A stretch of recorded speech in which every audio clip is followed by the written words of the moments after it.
What's up, everybody? Welcome to Rilla's World Podcast, a podcast where we talk about all things content creation, gaming, and we might even dive into a little bit of pop culture news. My name is Rilla, and yes, it has been a while from the last episode, or should I say since the last episode. We basically were trying to, get things on all content sides on track, and we'll talk a little bit more about that later, but I have a lot that I have been waiting to talk about and discuss with you guys. So I'm really excited for this episode. But like always, if you guys have enjoyed thus far, and if you are a returning person, I want to say thank you for coming back week after week, especially after this long break. And, showing the love you guys have been showing. If you guys don't know, this podcast is available on basically any platform that you want to listen to podcasts on. And then we also have our video versions on YouTube, on Facebook as well. And they've got our clips going on Instagram, Twitter, and TikTok. So if you want to, gather in the podcast in whatever way you want to get it, whether it's short form, long form, or audio only, I've got basically every single option for you. So go show those pages some love. Basically anywhere, just type in DG Rilla. No, it's Rilla's World Podcast. My fault. Rilla's World Podcast. You can type that in basically everywhere, and you'll see my pages for this podcast. A couple of things I want to, before we get into the episode, I do have a special guest coming pretty soon. It's one of my longtime R.O.O friends. You guys have probably seen him. If you know me from streaming, you've seen him on maybe a couple of streams. If you know me from YouTube, you've definitely heard his voice in some of the videos. And I think that's going to be a very fun episode because this person probably knows more about me than any of my other friends. So if you guys got any questions that you want to ask about me to him, make sure you guys leave them in the comments below, or you can email them to me. The email is rillasworldquestions@gmail.com. And again, or you can join the Discord. I do have a section for Q&A. Whatever you guys want to ask, I'm very open, and things that I've gone through and talked about or will talk about, so you guys can ask whatever you want. And that episode should be coming really soon to you guys. It might not be the next one, but really soon, so you got a little bit of time to get those questions in. But let's go ahead and jump into today's episode. This first topic I've been really wanting to talk about. I just kind of wanted to find the right words, and recently it's been popping up more and more like within my circle. And basically what I want to talk about is the rise and the coming use of AI.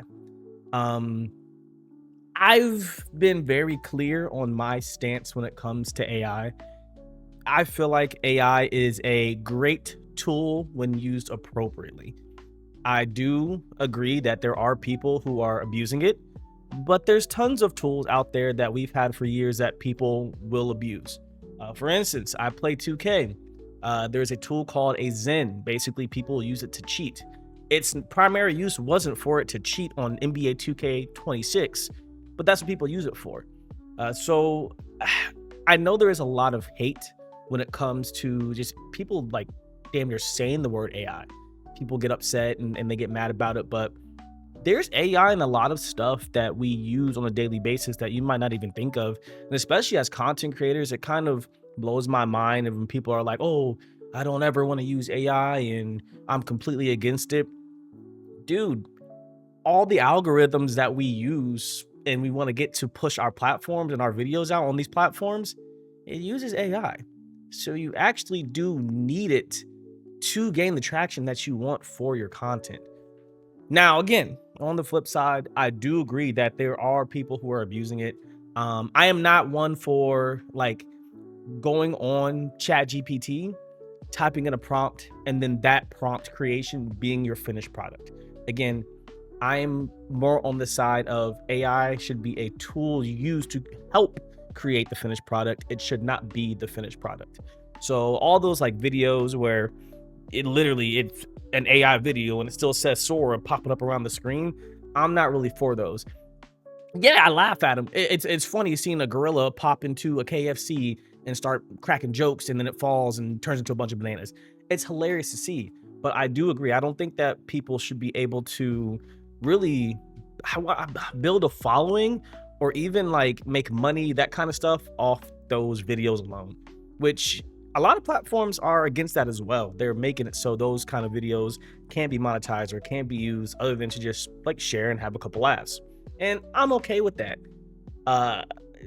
I've seen some people who are doing like those, like almost like short form animation TV shows where, again, 100% of it is you can tell they typed in a script, which they probably got the script from ChatGPT, but they typed in the script and they put it in one of the ones that can make the video, and then boom, that's your episode.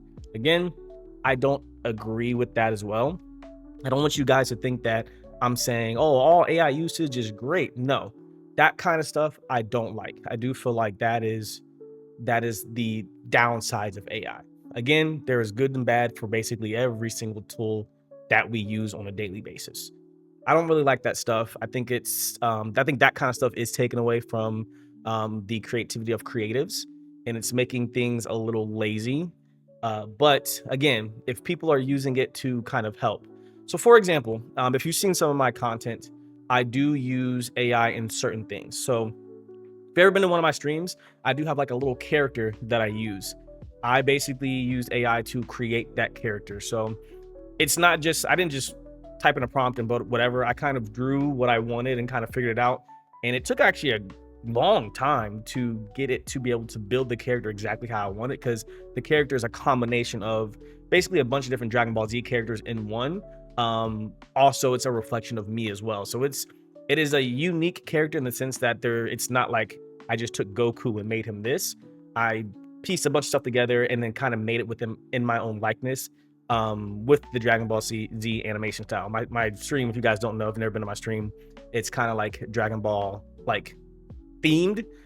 If you're watching the video version, you see me wearing a Majin hat. I like Dragon Ball, so that's kind of the theme of my stream. If you ever stop by it, twitch.tv/DGRilla, if you want to come by the stream. But that character is like I said, it was generated using AI, and then it does like emote. It moves, it walks, and it waves. However, that character is not my stream. Literally, all it does is it waves hi to people. It'll walk on stream, wave, walk off, and then like do little things. But it's not the stream. It's just like a little like ornament basically on the Christmas tree that I call my stream. And that's the kind of stuff I'm okay with. Now, there is another side that I know people say is like, they don't like people using AI because it's taken away jobs from other people. Now I'm gonna be honest, like with that thing that's that little character that's being animated, it's not a huge part of my stream. It's not if I didn't have it, my stream would not change. You wouldn't even notice. Like if I deleted it and never use it again, probably people wouldn't notice. They might think about it for a week, but no one would care. Hopefully y'all are coming to my stream for me, but it's not like a big part of my stream. It's a little thing. And I mean, technically, yes, I guess you could say maybe I could have got someone to draw it and animate and all that stuff. However, I'm gonna be very honest, I would have never paid for that. The only reason why I have that character and have it do the things that it does is because I could do it for free.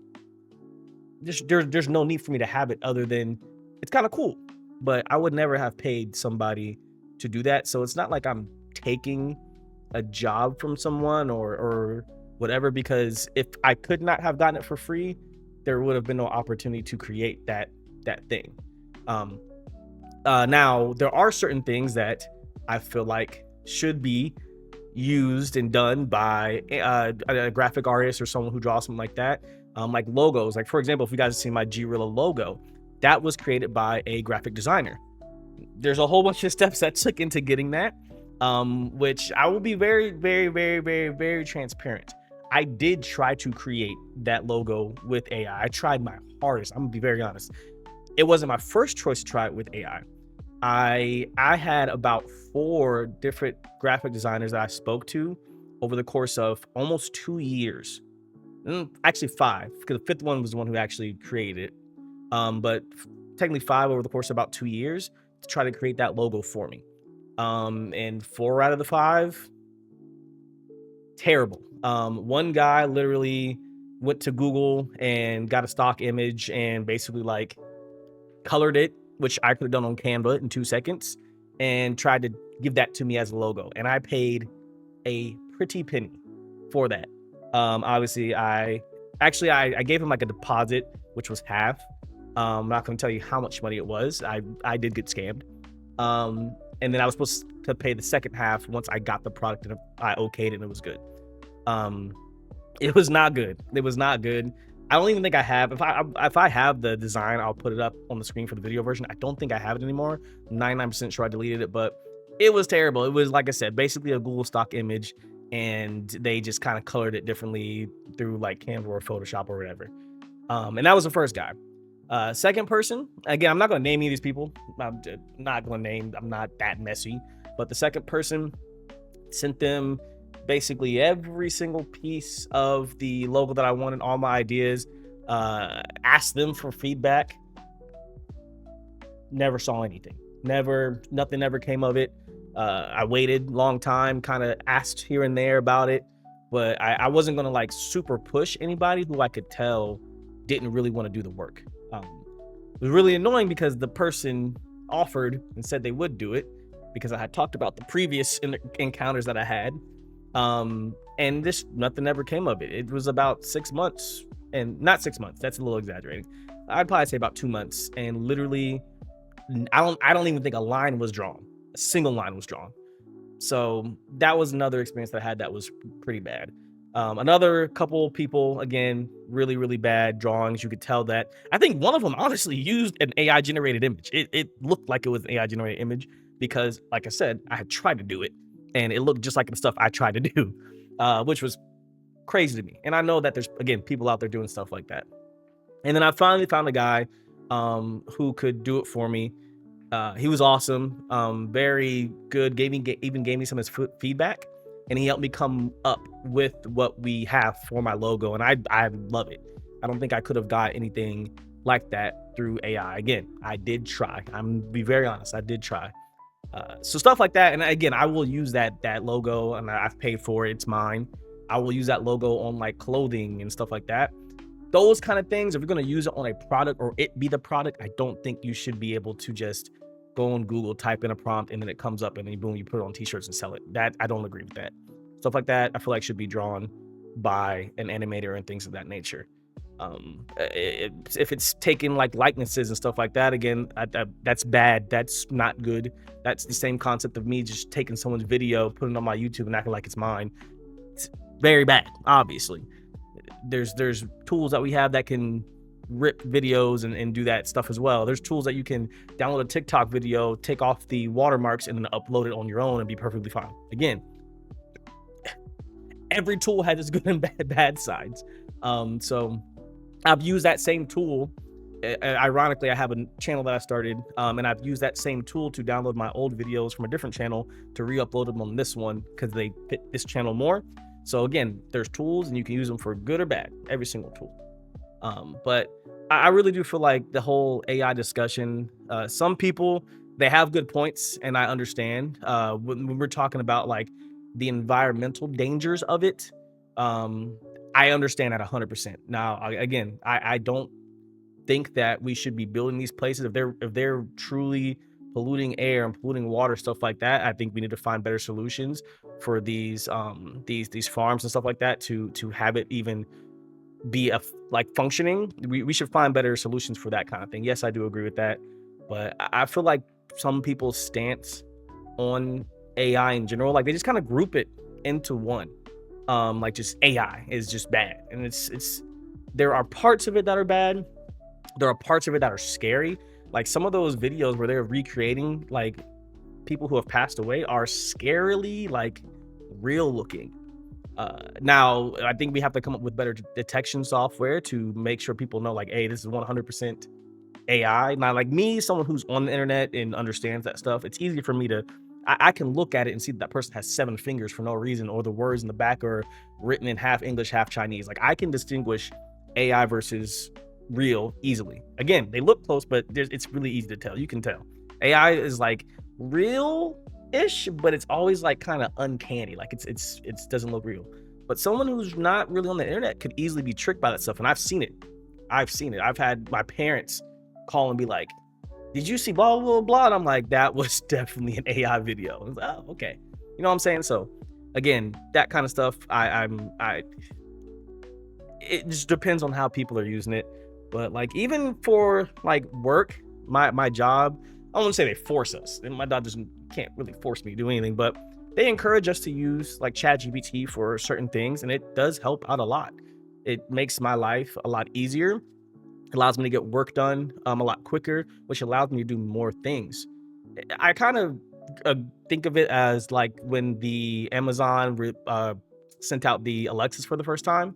When that happened, I used to work at Best Buy, and I'll never forget like when those things got in the stores and it was becoming like a mainstream thing. People were just as scared of it as they are now with like AI. Oh, I don't want it spying on me. I don't want it listening in. I don't want it doing and stuff like that.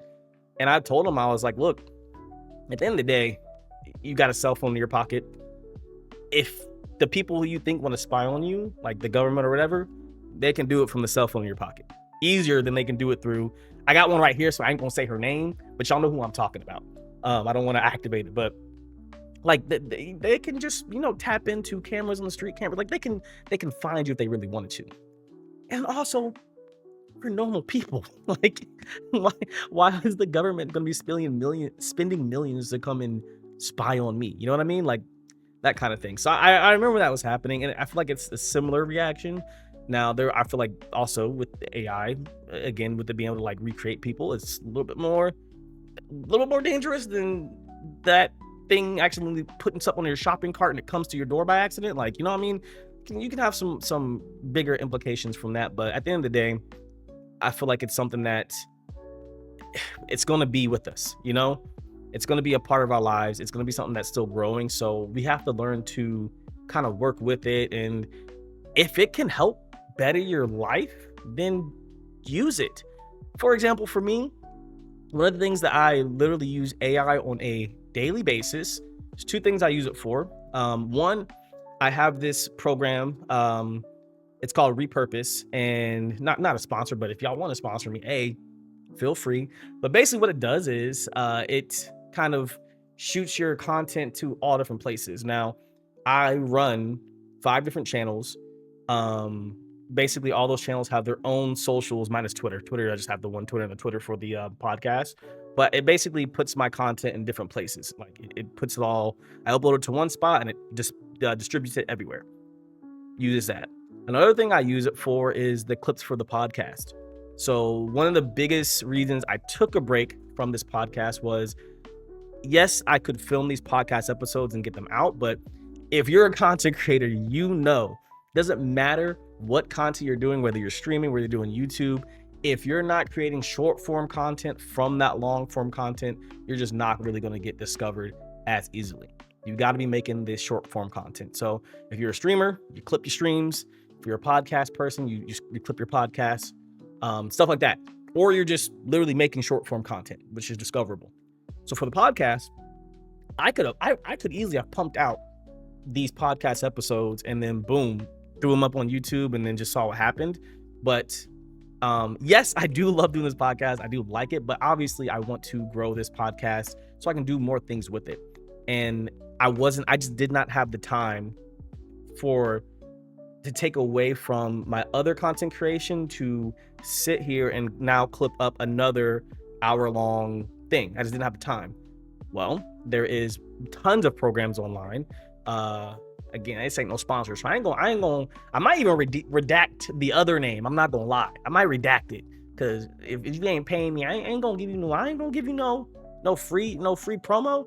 But I have another program that basically will take the podcast, upload it, and it finds clippable parts and then just basically makes the clips for you. Now, it doesn't do it to where it's like click a button and it's perfect. I still do have to do like tweaks and edits, and a lot of times, honestly, I'm completely rearranging those clips. Like it still probably takes me about 5 to 10ish minutes per clip to put them out. What I basically do is right after this podcast, I'm gonna spend an hour just getting all the clips done from it.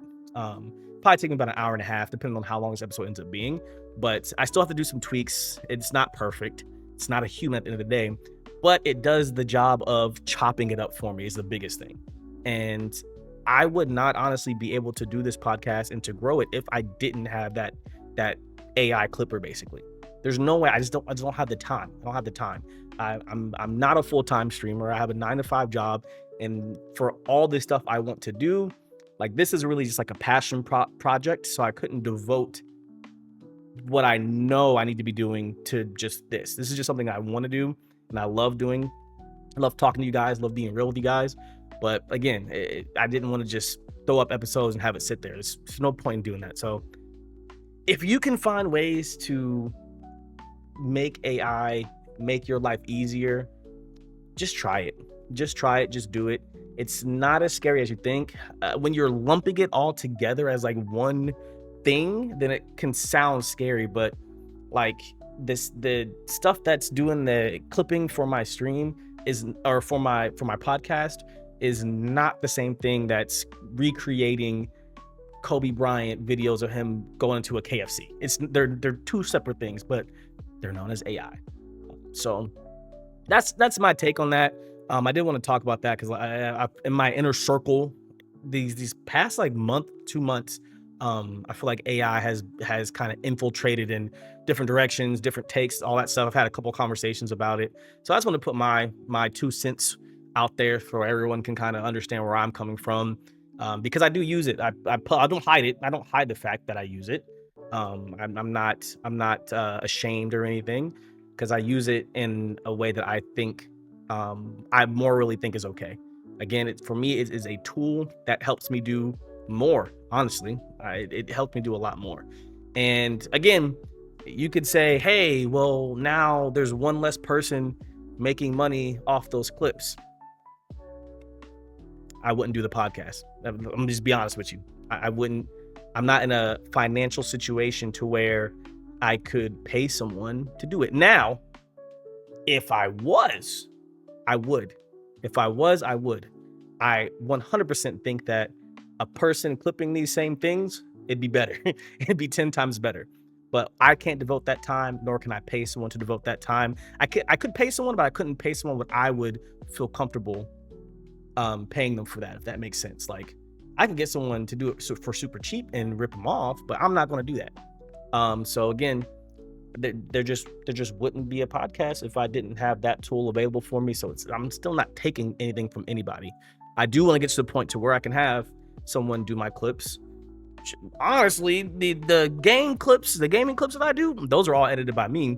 Those take more time. Those take way more time. I really wish I could pay someone to do that for me. Edit my YouTube videos, like all that kind of stuff. That's what takes the most time. This is like a pretty quick thing.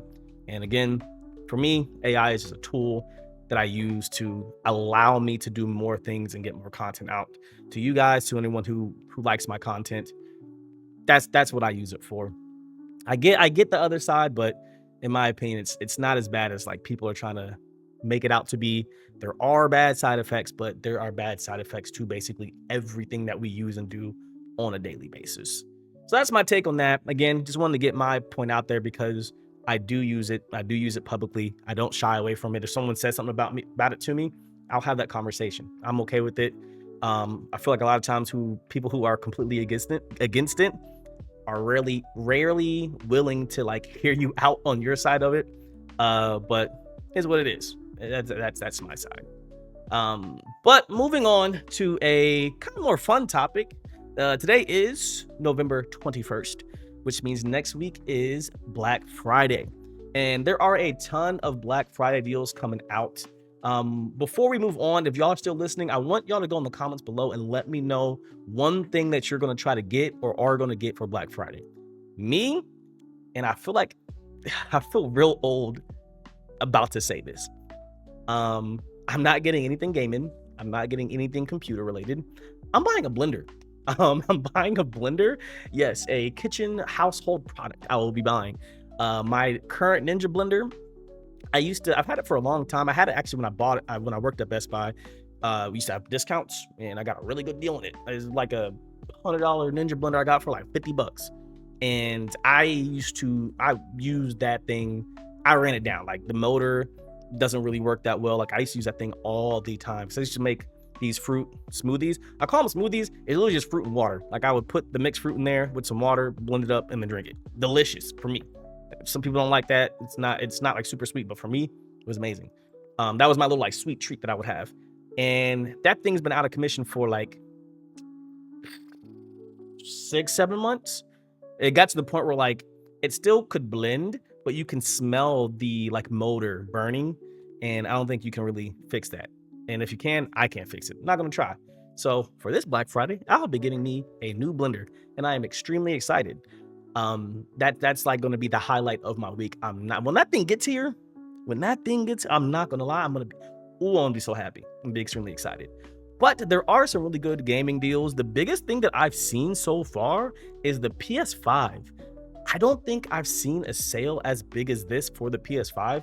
The PS5 is going to be 100. I think it's up to $100 off. It might be different for different versions. Actually, no. Every single version is $100 off right now, which is probably the best deal that you're going to see on a high-end console. But hear me out. I feel like maybe if you've held out on the PS5 this long, like if you still got your PS4, you got your PS4 Pro, and you've just been gaming on that, or if you're a PC gamer but you've been thinking about a console, maybe go ahead and jump on the PS5 bandwagon. But I do think with this sale, it kind of proves more and more the PS6 is coming out. I don't think 26, but definitely 2027. So really, if you go and buy a PS5 now, you'll probably get a good deal, but the new one's going to come out in a year or two. Next year, I feel like we're going to start seeing commercials or getting more news about it. If we don't see commercials next year, 2020, like early 2027, we're going to see like commercials and things about the PS6. So if you do get it, hey, happy for you. If you play 2K, come hoop with me. But if you can, maybe wait it out. I don't know. I feel like the PS6 is coming. And what's crazy about that is this is my little conspiracy theory I got going on. I feel like that's also why GTA 6 keeps getting delayed. Now, this is going to age me a little bit. Hear me out. I got some. There's a method to the madness right now. The PS6 or the GTA 6. If you notice, it keeps getting delayed. They keep saying they want to make the game better. All that stuff. Cool. I do believe that. I do believe that they want the game to be perfect because the hype for this game is insane. And if they came out with a terrible product, like I don't know what the reaction in the world would be if the product was bad. But the GTA 6 is supposed to come out next year. I think we were supposed to get it. I think if it came out on its original date, we would have gotten it this year, if I'm not mistaken.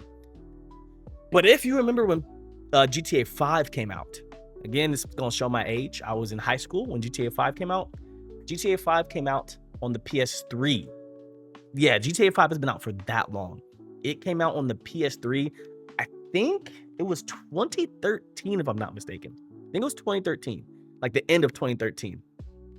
Around the same time GTA 6 is coming out. But it came out on the end of the PS3 run. I think like shortly after that game came out is when they announced the PS4. And you started seeing commercials for the PS4.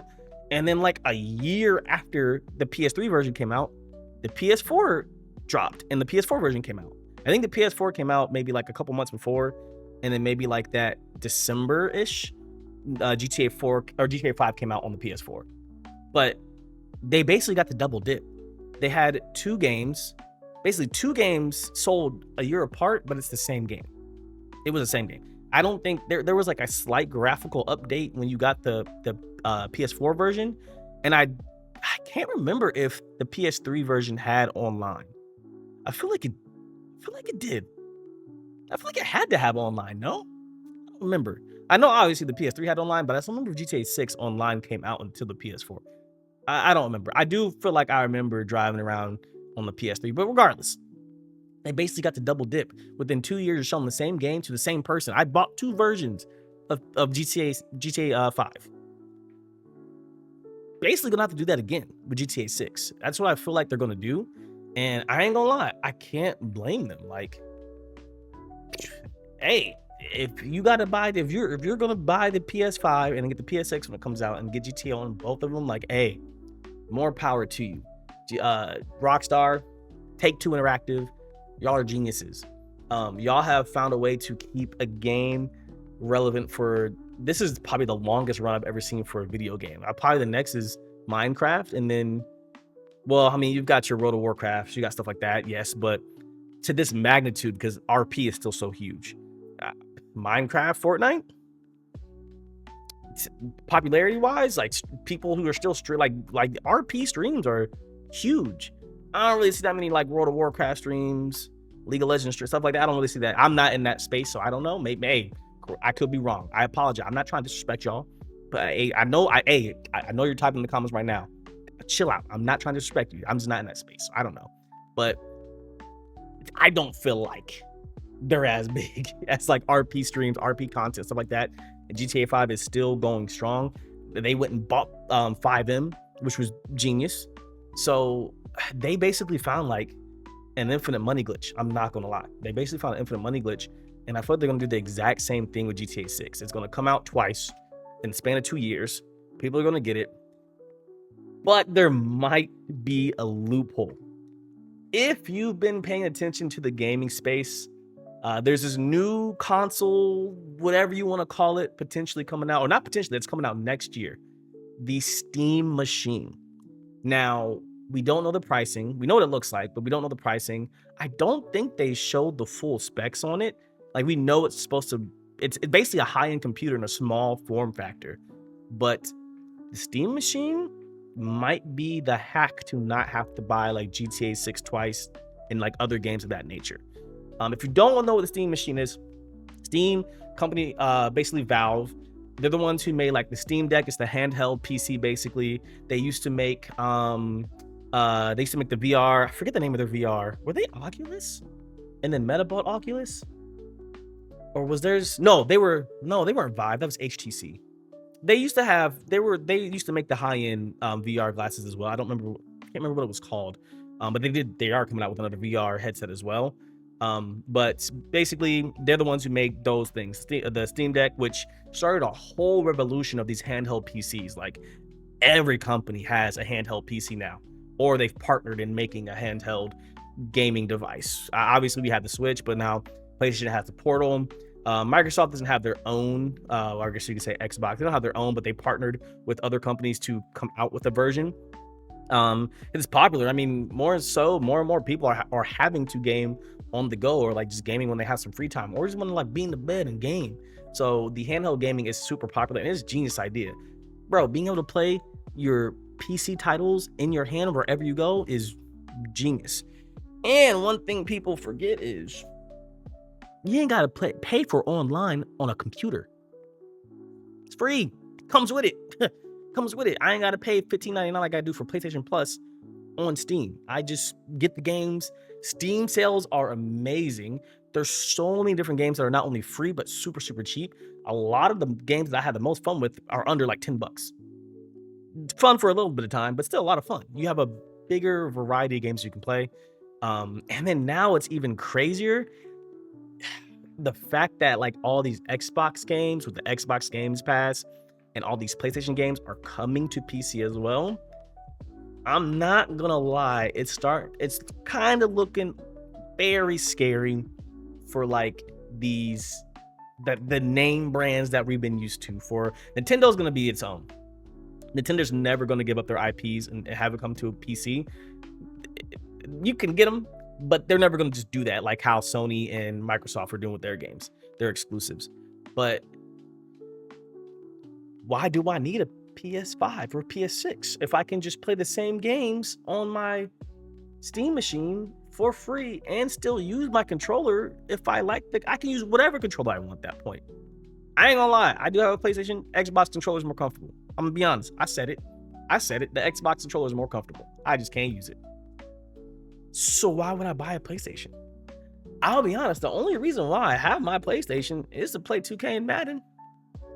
If the PC versions of it were like more supported through those companies, I will just buy the PC versions. But they're just not. They're just not supported like they are or should be.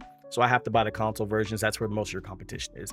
But I mean, now with the Steam machine potentially making it more like a mainstream, you might start seeing more support for the PC versions of these games. And if that's the case, bye. I mean, I already use Discord. I don't even like getting into PlayStation parties. I hate it. Like it's annoying.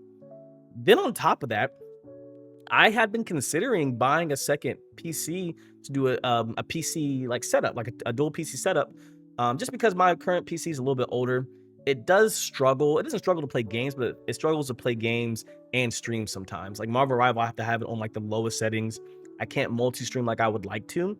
So a dual PC setup would help with that. However, I could just plug the Steam machine in to my Elgato just like I do my PlayStation.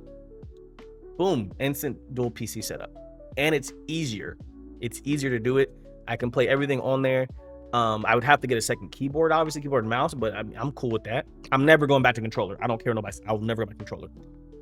I have to get a new keyboard or mouse, or just I'd probably honestly just get like a cheap one for my like PC, because I wouldn't game on this anymore. This would be purely editing and streaming, and then I would game basically on the Steam machine.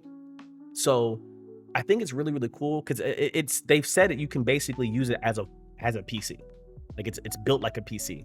So you can do everything on there. You can get your Discords on there. You can get all your PC games. You can do your PC mods. Think of, again, going back to GTA, the amount of kids who wish they could do RP but are stuck on console and can now do it because they can put 5M on the Steam machine. RP is about to get a whole second life. Like, these servers are about to go insane. I wish the Steam machine came out for Christmas, because I promise you, depending on its price, because we don't know the price yet, but depending on its price, if it came out during these holidays, it would probably be the biggest seller. I put that on, not everything. At least my phone. I put it on my phone, but it would probably be the biggest seller because it eliminates so many other issues for gamers and just people in general. Like, I'm really, really excited for the Steam machine to hear more about it. The only thing I am nervous about, and what it all comes down to, is pricing. Because if that thing is priced anywhere close to just a normal PC, I'm probably just going to get a normal PC, because since that thing is so compact, I doubt you're going to be able to swap parts easily. So once it gets outdated, just like a console, like the PS4, it's outdated. You got to upgrade to get a new one. That's my guess. Again, I don't know. They haven't released that kind of information, but I haven't seen many things that small that where you can just take out a hard drive. Not a hard drive, yes, but like take out a graphic card, put a new one in, and then boom, you're good to go. But yeah, if it's priced anywhere close to like a PC, I'm gonna just get me a PC, and then I can upgrade it as I go, stuff like that. If it's priced 4 to 7, really 4 to 6, hey, Steam, Valve, y'all got it. Y'all will be the best selling console, whatever the heck you want to call yourself. Y'all will have the best selling console probably ever. I buy it. I don't gotta pay for online. I can still play all my Microsoft games. I can still play pretty much most of my PS5, Sony exclusives on this. I can play both on this. Y'all win. And this, honestly, if that's the case, it's gonna be looking real scary for Sony and Microsoft. I'm not gonna lie. I don't see, like, I feel like there are still those people who are like just weirdly like loyal to Sony and Microsoft, like weirdly. I got a PlayStation because more of my friends had PlayStation, and up until now, crossplay wasn't really that big of a thing in the games that I played. That's why I got a PlayStation. If I could have got an Xbox, because I think the Xboxes were cheaper, I got an Xbox. But when I first got this, crossplay wasn't really that big of a thing in the games that I played, so I had to get a PlayStation. More of my friends had PlayStation. And I feel like that's how most people picked their lane. But you still got those people who are just like die-hard Sonys and die-hard. There's no reason for that nowadays, bro. You got crossplay, gang. And you can play, you're about to be able to play Halo on a PlayStation. You can play God of War on your PC. Shut up. So, since you can now do all that on PC, I think that Steam machine is going to be one of the biggest things that comes out in a very long time. I'm super excited for it. Again, it all depends on price. Valve, I don't know what you put in that thing, but just please be smart. Just that's all I can say. Please be smart when it comes to pricing. You have something that I think will be for years amazing, but you can screw it up if it costs too much. Like the Steam Deck, that's the thing about the Steam Deck. Steam Deck was, in my opinion, very fairly priced. I remember when it first got announced, I thought it was going to be super expensive, and it wasn't. I don't remember the price off the top of my head right now, but I remember when I heard the price, I was pretty like, okay, like that's fair. Like that's fair. So I'm kind of feeling like this is going to be fairly priced. I don't think they're going to go crazy. They're not dumb. They're not going to put out a $1,500 thing. No one's going to buy that. No one's buying this for $1,500. You can go get a pre-built. So no one's buying that. It's got to be priced somewhere near a console because it's basically a console replacement. So that should be coming out next year. Y'all let me know in the comments. Are y'all excited about the Steam Machine? Have y'all heard about it? Is this the first time you're hearing about the Steam Machine? If so, Valve, y'all owe me a check. You're welcome. But nah, let me know in the comments if you're thinking about picking one up and what you're gonna do with it. Are you gonna use it like a dual setup, or are you just gonna use it to play some games? I'm wondering if it's strong enough for people to stream on, because that's also huge too. If it's strong enough to like play like a lower end game and stream. Because I think it had USBs. You can plug it. You can plug an Elgato into it. I think I'm assuming you can. They said it runs like a PC. That opens up streaming for like PC streaming for a lot more people. You can use that. The ideas I have for this thing, if it pans out to what I think it's going to pan out to, got so many ideas. But yeah, I'm super excited. Again, in the comments, let me know if you've heard about it, if you're going to try to pick one up when it comes out, and then let me know what you would use for it. They also got these really cool like skins that you can put on them. I saw one that was a companion cube from Portal. I will be getting that on my Steam Machine if I get one, 100%. I will have that day one. I think you can like 3D print them or buy them, whatever you got to do to get it. I will have it. I promise you. That will be on my Steam Machine day one. I'm basically going to order it with the Steam Machine if I get it. Same time. Portal, if you don't know, is one of my favorite games of all time. Portal 1 and 2. I love that game. Love those stories. I gotta do a replay of that. I haven't played that game in so long. I should play the story mode with somebody. Maybe like my brother. We could do a playthrough of the story. It's not like the story. It was like a side thing with the two robots from Portal 2, where you're basically just doing the puzzles together. It's co-op. I think a playthrough with me and my brother would be hilarious because, I think it'd be funny for a bunch of different reasons. I think it'd be funny for y'all. I should say. I can already feel myself getting a little irritated just thinking about that. But that kind of leads me into my next topic.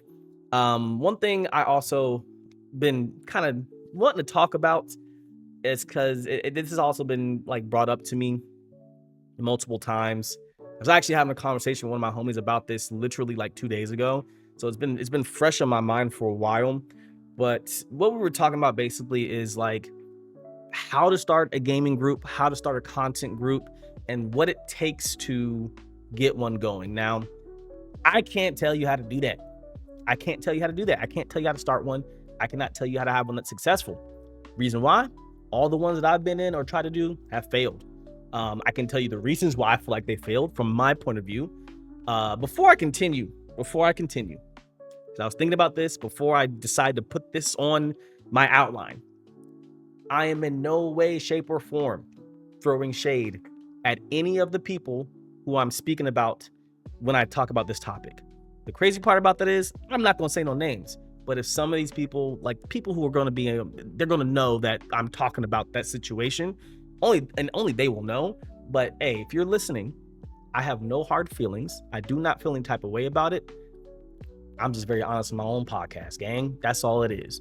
So I'm not trying to throw shade your way. I'm gonna be very honest from my point of view. If your point of view is different, hey, please let me know. Get at me.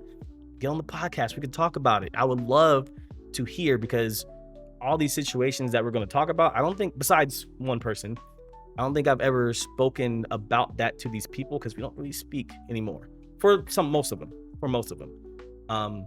So yeah, I just want to throw a little disclaimer out there just in case. I can see this becoming a little messy thing, and I'm not talking about it to be messy. I just want to talk about what I experienced when trying to form these gaming groups. But like I said, I can't tell you how to be the next RDC. I can't tell you how to be the next AMP. I can't tell you how to be the next phase. I don't think you want to be the next phase, but I can't tell you how to do that. I can tell you how to fail. I can tell you how not to try to do it.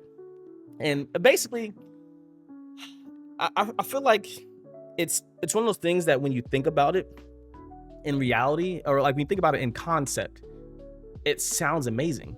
Hey, we're great friends. We all want to do content. Let's do it together, right? In concept, that sounds amazing. obviously you want to do things with your friends. If you guys are already having a good time playing video games, it makes sense to translate that into content, right? Obviously, people would love to see the fun that you have with your friends. It makes the most sense.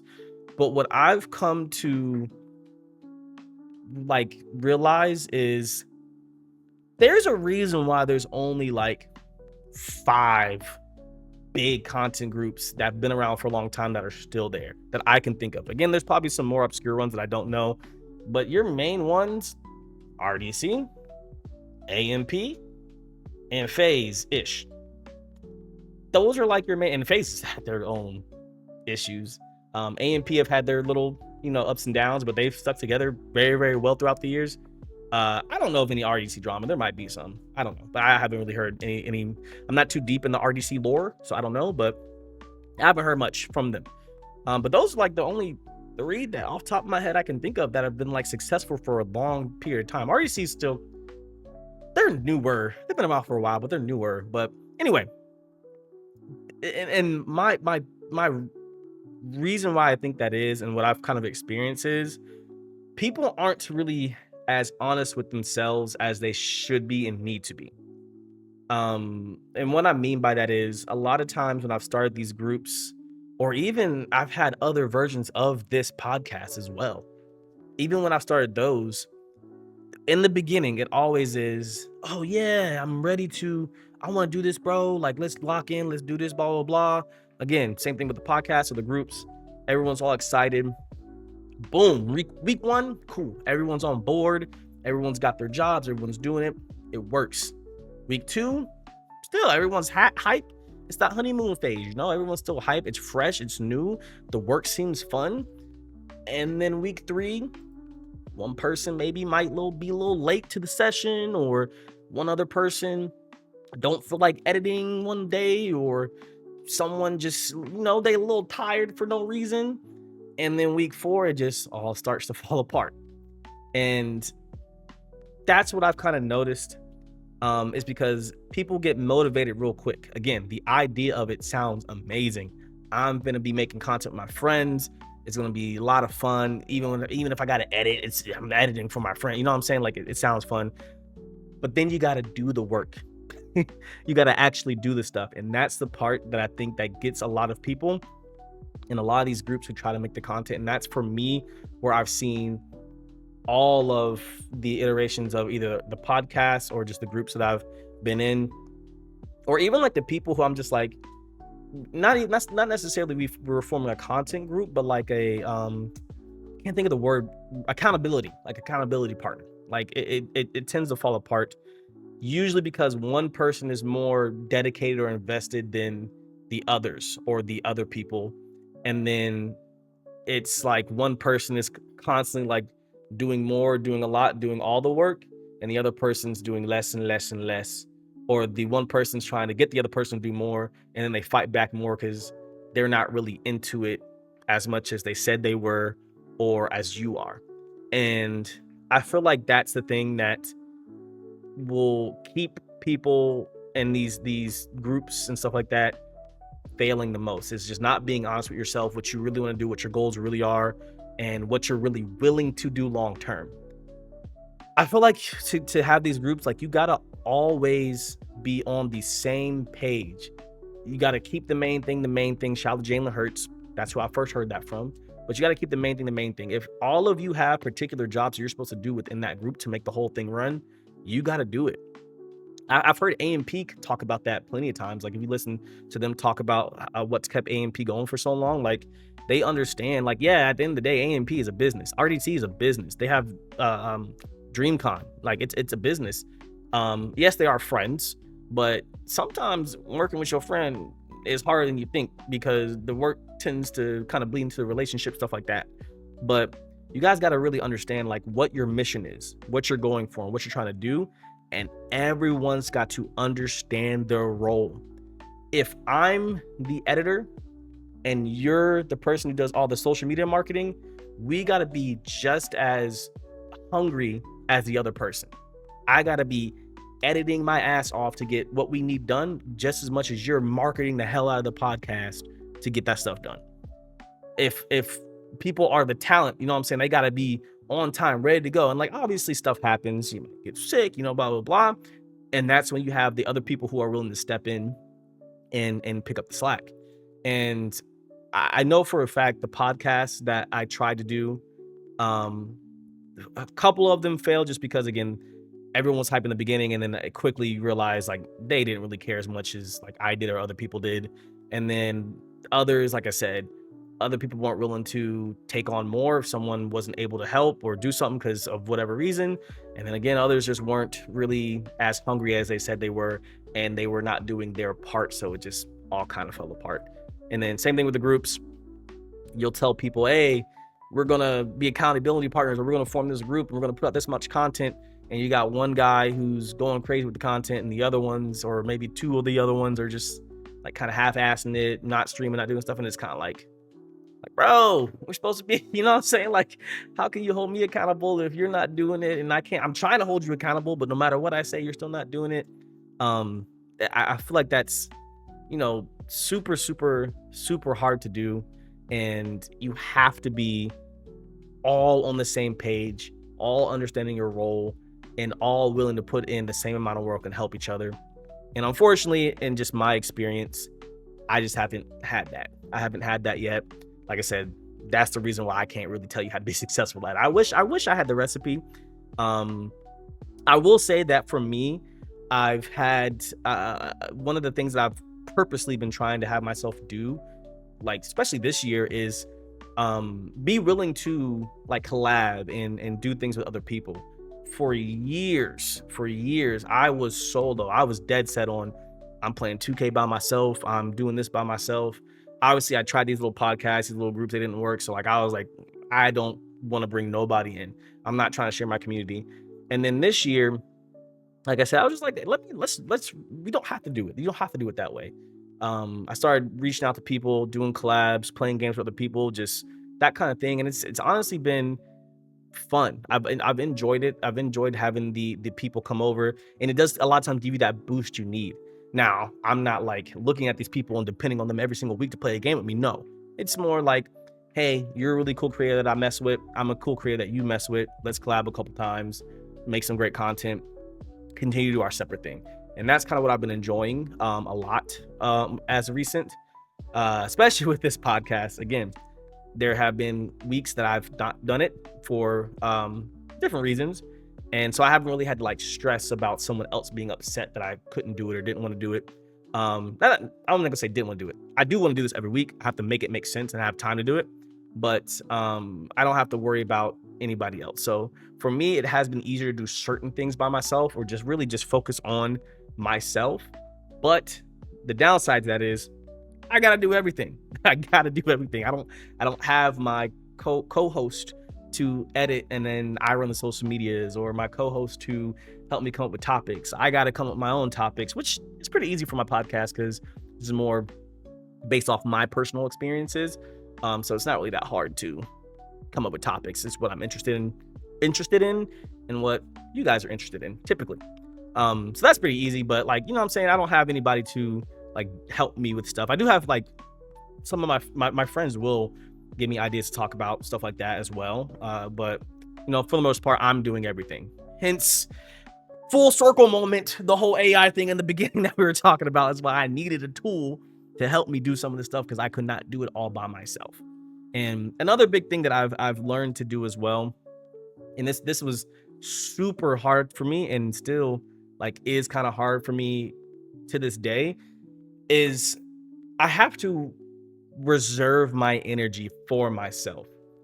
And what I mean by that is, a lot of times I'll have people come into my life or friends, like they'll see, I'm not trying to say like I'm their inspiration or like whatever, but they'll see me stream or see me doing content, and they may want to start doing it themselves, or they might want to do some of the stuff I'm doing. And when I hear that, I get super excited. I get super excited, but I go off of what they're telling me. Like, I don't assume anything. So like if they're saying, hey, I wanna do XYZ, I wanna stream, I wanna do a YouTube channel, I wanna make TikToks, I wanna do skits, I wanna do all that. Basically the stuff that you're doing, I will damn near stop my own processes to help them get everything set up. I will end up devoting my almost 100% of my energy to their stuff because I want to see them succeed more than me, to be honest. I want to see them do better than I'm doing. Especially because a lot of my friends, like, I feel like they have the talent to do the things that they want to do. 100% I feel like they do.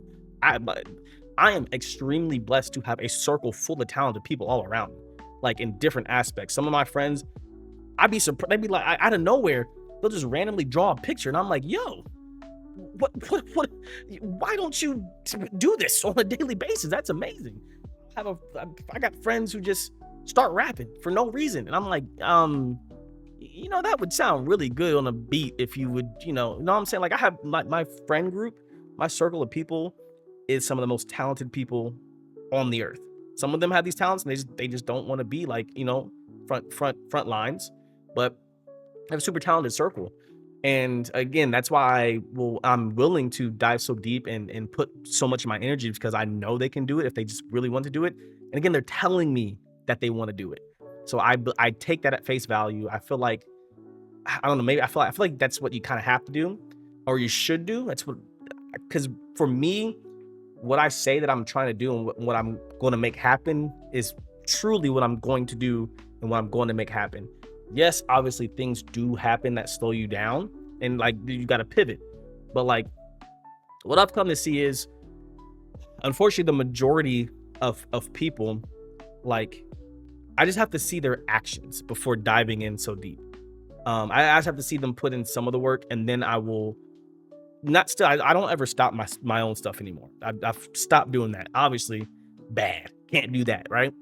But I gotta really like see how hard you're willing to work to do the things that you want to do. I'm not gonna do it all for people anymore. For example, if someone comes to me and like, hey, I want to start streaming, what do I do? You can Google that, gang. There's, you know what I'm saying? Like, there's tons of YouTube videos that will show you how to set up OBS. You don't need me to start your stream. You can easily find a YouTube tutorial and get OBS running, at least, at minimum, get it downloaded. You know what I'm saying? I can help you with the fine tuning stuff and getting this graphic that I have on my stream and how do you add notifications. I can point you in the right direction. I can maybe even send you the videos.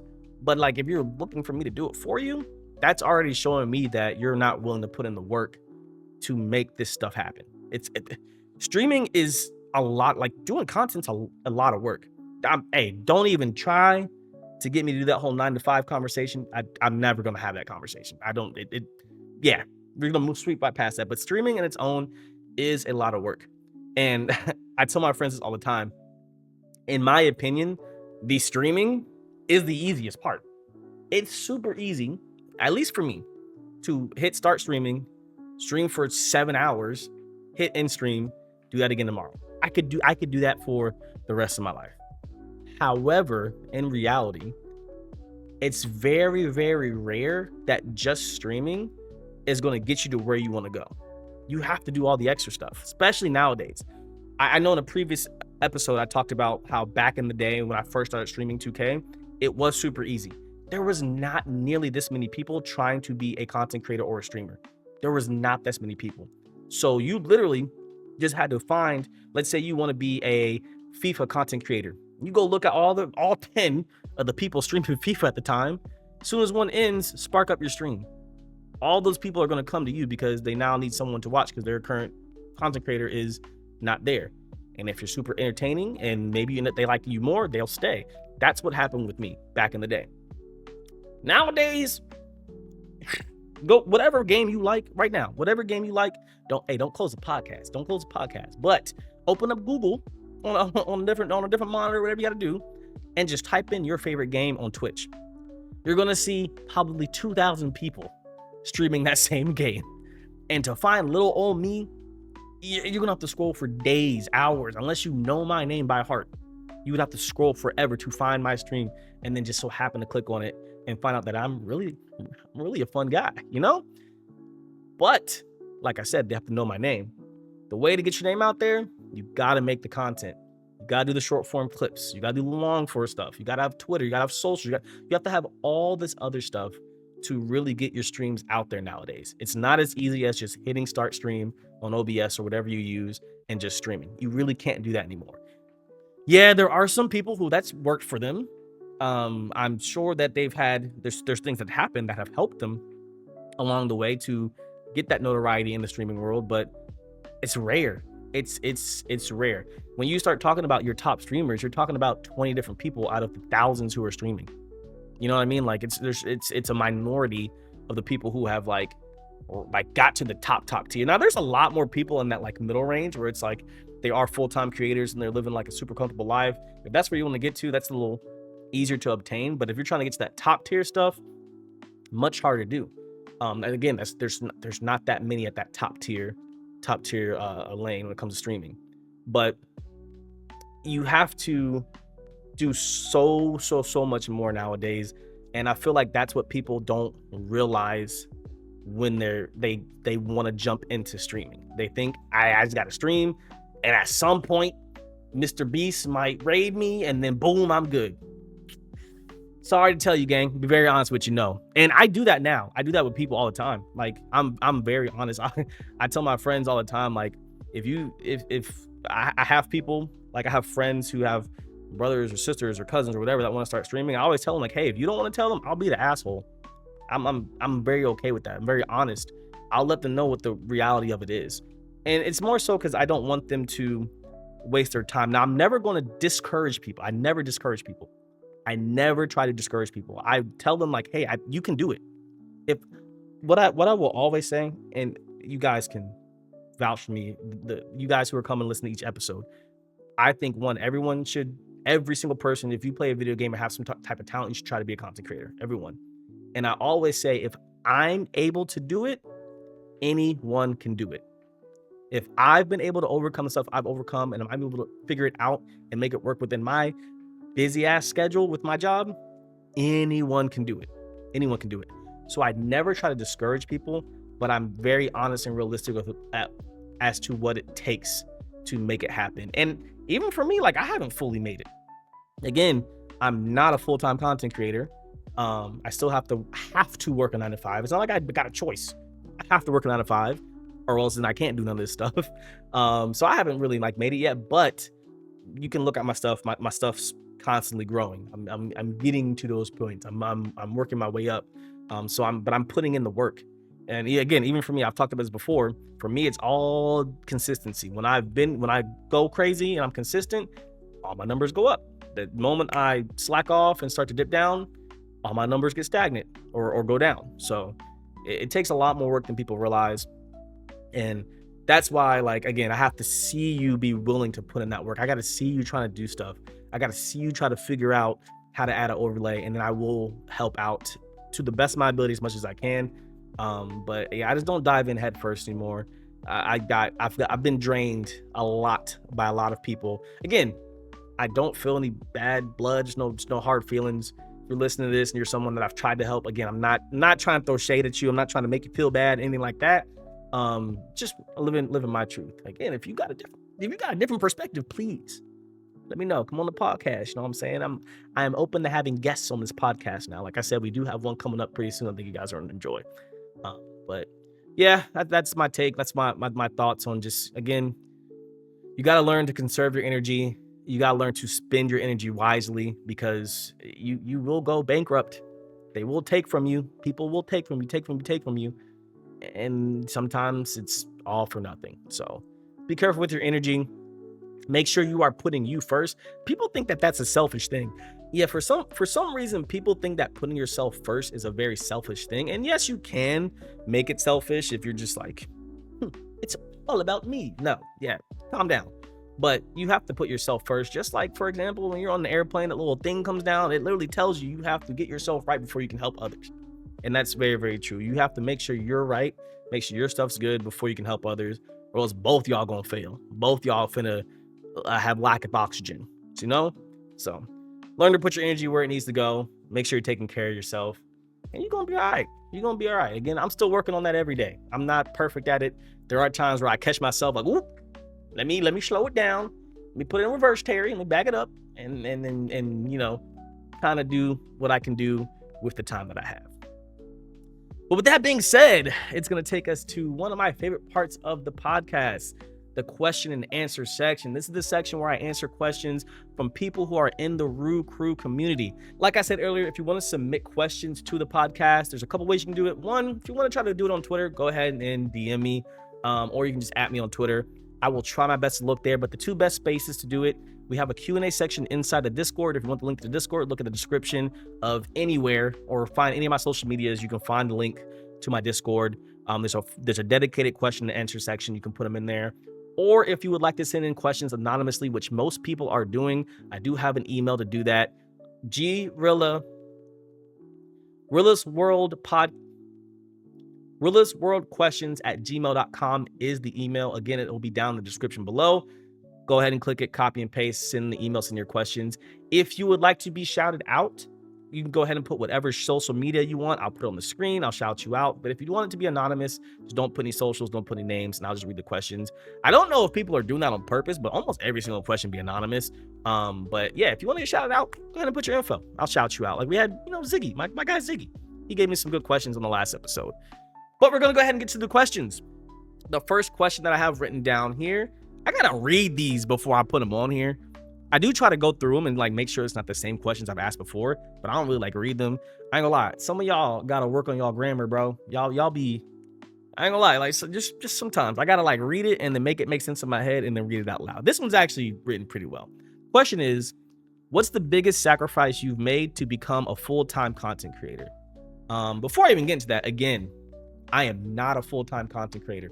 I don't want to even give out the idea that I am. I work a full 9 to 5. Sometimes that 9 to 5 is 9 to 10. Sometimes that 9 to 5 is 9 to midnight. I work a lot. Most of my job is work from home. I do have to travel sometimes. So I am blessed in the sense that when it is work from home, I don't got to commute. My commute is the same desk that I edit and do content on. So literally, I finish up my work. As soon as I'm done, boom, we get to the content side. So I am not a full-time content creator.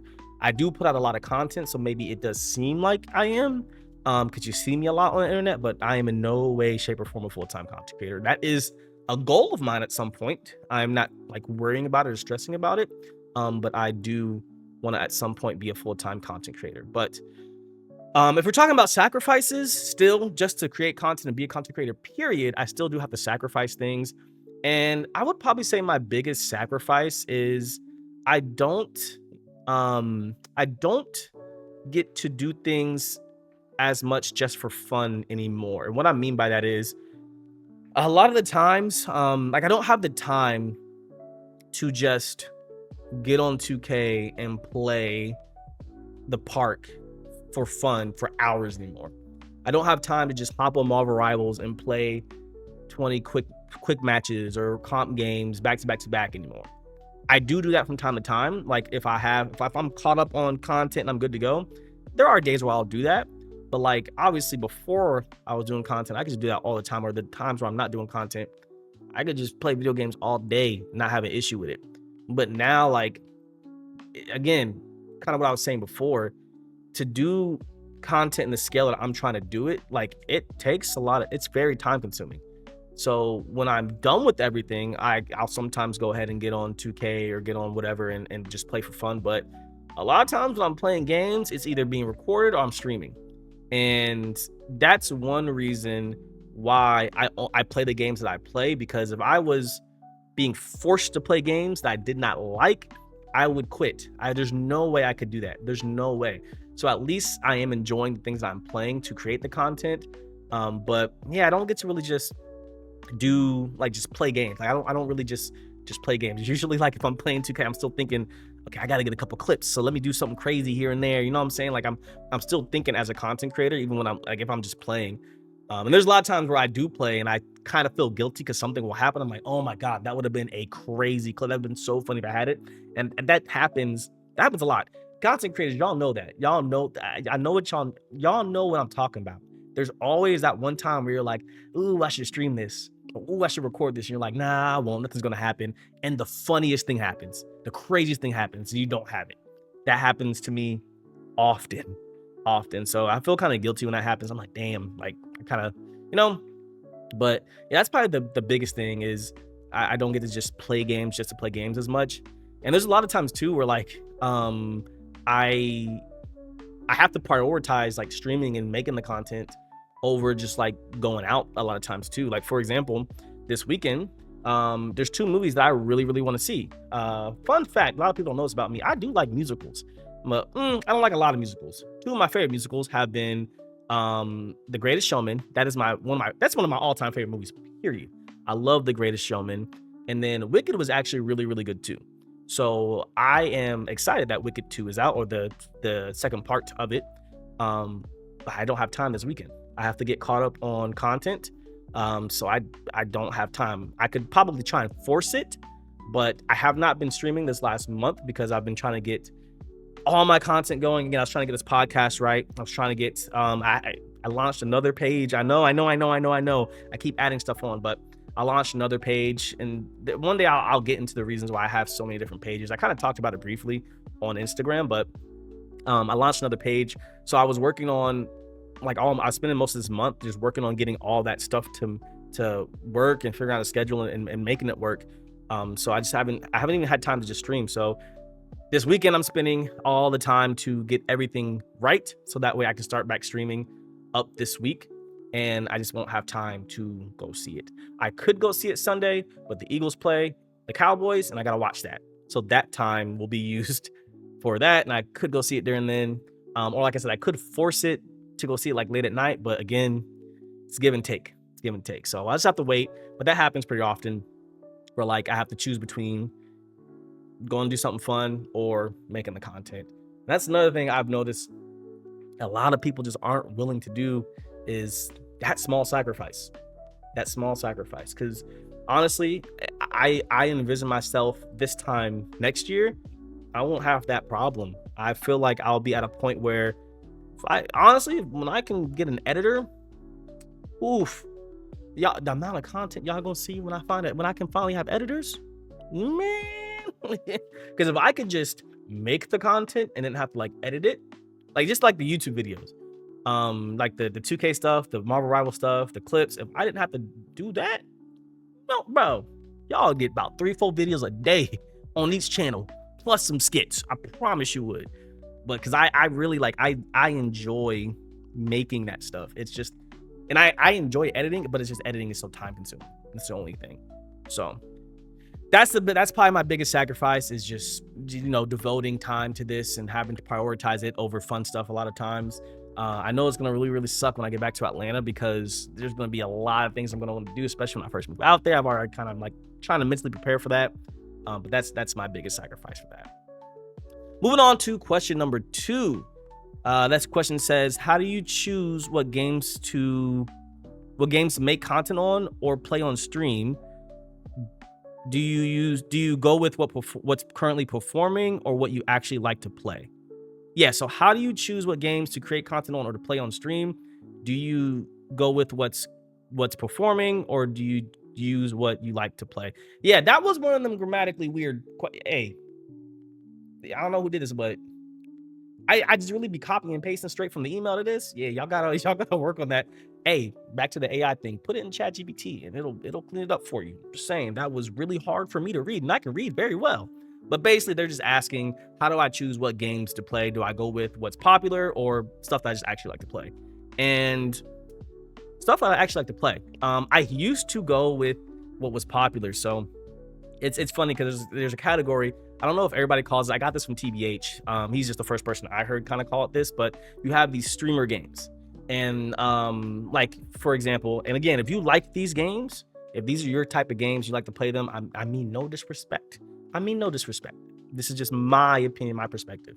But like your Repos, your Lethal Company, your Among Us, like those kind of games are like streamer games, where they're not fun games unless you're playing them with a certain group. You have to have a certain group for the game itself to be fun. And those are the kind of games that I don't really enjoy playing, because it's, especially being a content creator and most of your friends are content creators as well, it takes a lot to get a group together and to do it, because again, you don't really play them for fun. Usually people are getting together to make some content on it.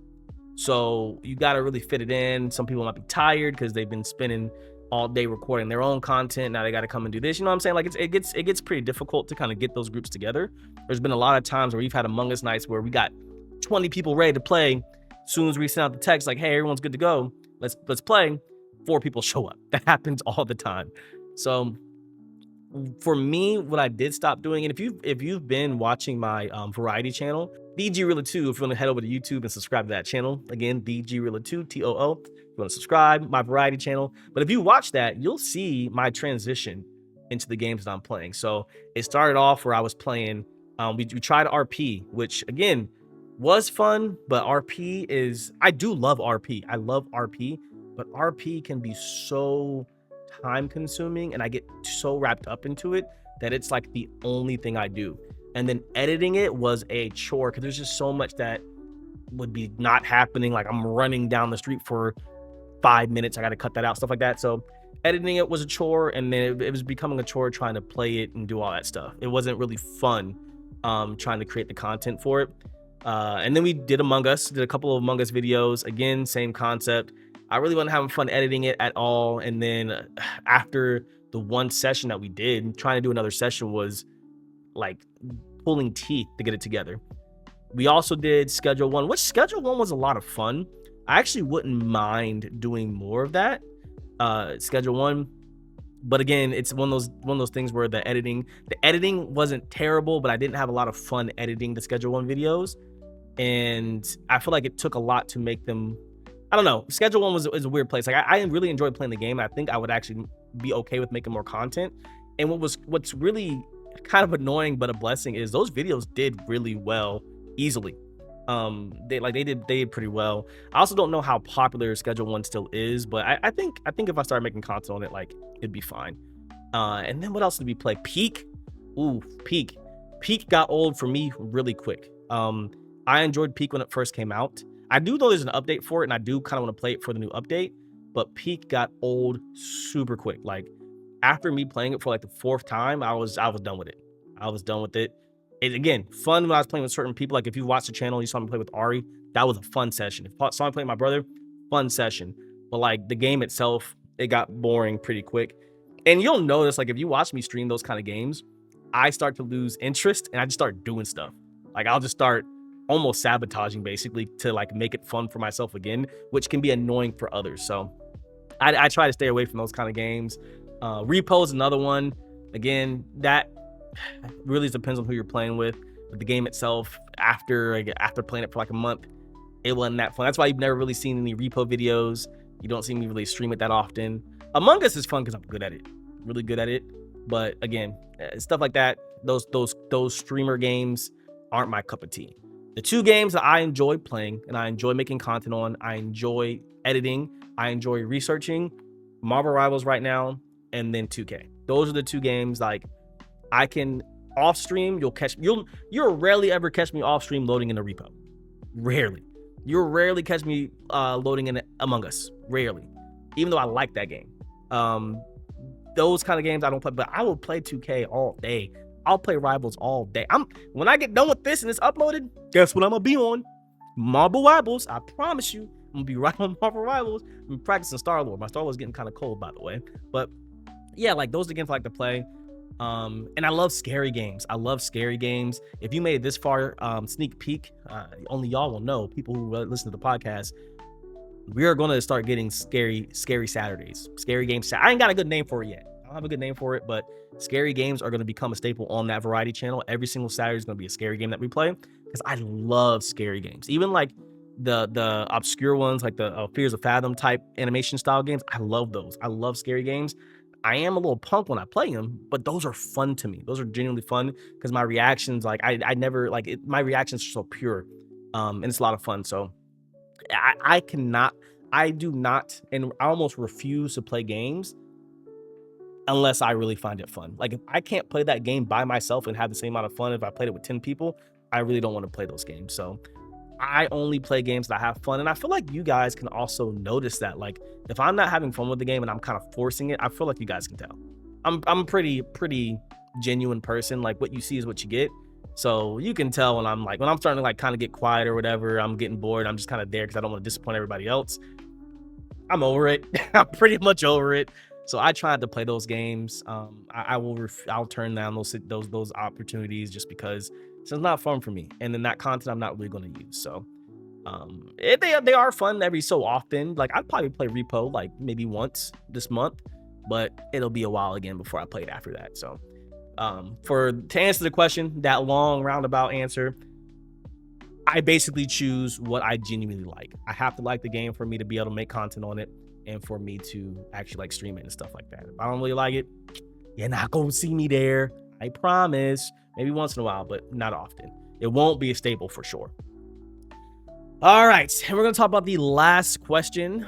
This question is, do you ever feel pressure to always be entertaining? And are you different when playing games on stream versus off stream? I feel like I didn't read that second part, but I feel like that second part we might have talked about in episode 2, I believe. I could be mistaken. I feel like we kind of talked about that before. But do I ever feel pressure to always be entertaining?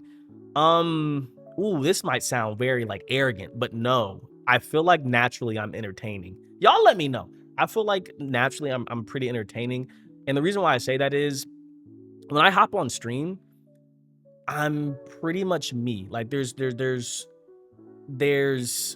only thing I do differently when I'm streaming and versus like if I'm just by myself at home playing on stream, what I do is whatever thoughts I'm having, I just say. Because I'm narrating kind of like what's going on, my thought processes and stuff like that. Versus like if I'm home, I'm more so just thinking that stuff to myself. I still rage. I still rage. If you guys are in my Discord, y'all know what happened to me recently. You gotta be in the Discord. I be dropping. There's some funny stuff happened. I might talk about it on a podcast, but if you want to know what happened to me recently, join the Discord. Go to the Yappers. You'll see what happened recently. But I still rage. I still rage when I'm not streaming. That's just I'm competitive. I want to win everything I play, so that does happen. Never mean any disrespect or like it's never actual real life anger. It's just competitive. But yeah, the only difference between like if I'm off stream by myself or if I'm playing on stream, like it's just thought process, like how I do my thoughts. I say it out loud versus just in my head. If I'm playing, like if I'm just over my homie's house and we're playing 2K, I talk probably more trash off stream. Not gonna lie, I talk a lot of trash just like I do on stream as well. The person I have coming on as a guest, the first guest, we're going to talk about that and how I really am. He'll be able to tell you the truth versus my truth. But I'm pretty much the same person when I'm on stream versus off stream. So I don't really ever feel a pressure. I feel like my community, when they come to my stream, they're coming to my stream for me. They're not coming for any version of me.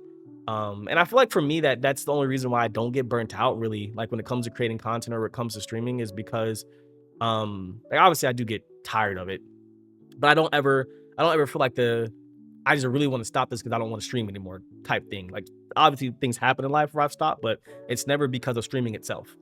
Because I'm just me. Like I just get on camera and I'm just me. That it makes it so much easier. Yes, I do go by like G-Rilla, but G-Rilla and Mike are pretty much the same person.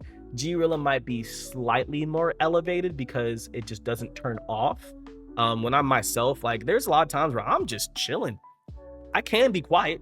I do like to talk. Obviously, that's why I started a podcast. I love to talk, but I feel like I can be pretty quiet in like public settings. Because there's a lot of times where I'm like kind of like just peeping the scene first, and then once I get a vibe of everybody, then I'm like, you know what I'm saying? Then I'm cool. But like I gotta make sure everyone's cool first. But yeah, for me, I don't ever feel the pressure. I feel like I'm just naturally entertaining, naturally kind of funny. I mean, hopefully I'm funny. I don't know. I feel like, what I'm saying? I laugh at my own jokes and that's all that really matters. But I feel like I'm naturally entertaining, so I don't really feel like the pressures of having to turn it on when I spark stream. I just really get on here and I be chilling with my homies. Like me, us. We're chilling, we're having fun, we're playing some games, we're talking about life, talking about stuff. Boom, and I turn the stream off. So no, for me, I don't. It's pretty easy. I don't really ever have that start. I know a lot of content creators talk about that like start stream anxiety, where like you look at the button, you're like, oh, I don't really want to stream.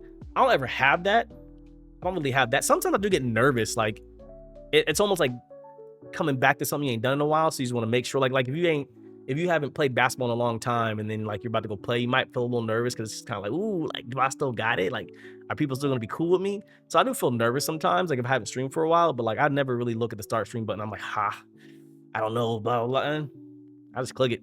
I click it, start it. Because I feel like I'm just being genuinely me. So it's not really that hard. But yeah, again, a long-winded answer to your very short question. No. No, I don't ever feel that pressure. And I feel like I'm pretty much the same off stream as I am on stream. Again, if you're in the Discord, there are a lot of times where like on the off times where I'm not streaming and I do have some free time, like late at night, like we're talking midnight, 2 a.m. There's a lot of times where we're in the Discord, like streaming and like streaming the games like within Discord. So y'all just pull up, come in the VC, hang out with us. Again, got to be in the Discord. I know I've talked about Discord a lot. Y'all got to come up in there, and y'all can see literally how I am. I'm very accessible. People want to hop in VC, I'll hop in there and play some games. Call it a night. But yeah, that is going to wrap it up for this episode of Rilla's World Podcast. Again, if you made it all the way to the end, I love you. I appreciate you. Thank you so much. It really means the world to me. Again, this podcast is really a passion project for me. I enjoy doing it. And I hope you took something from this. I hope this helped you out in some kind of way. And if it did, share it with a friend. You never know. Maybe I said something in here that might spark them or help them or, in any kind of way. So you want to share that with your friends. Again, if you haven't, make sure you're following the podcast on social media. It is on Twitter. It's on TikTok. Obviously, it's on YouTube. It's almost on every single streaming platform, and it's on Instagram. So make sure you're following the podcast on all the platforms. We're trying to grow it. We're trying to get there. We're trying to make it happen. But like I said, I appreciate y'all. I love y'all. And until next time, I'm out of here.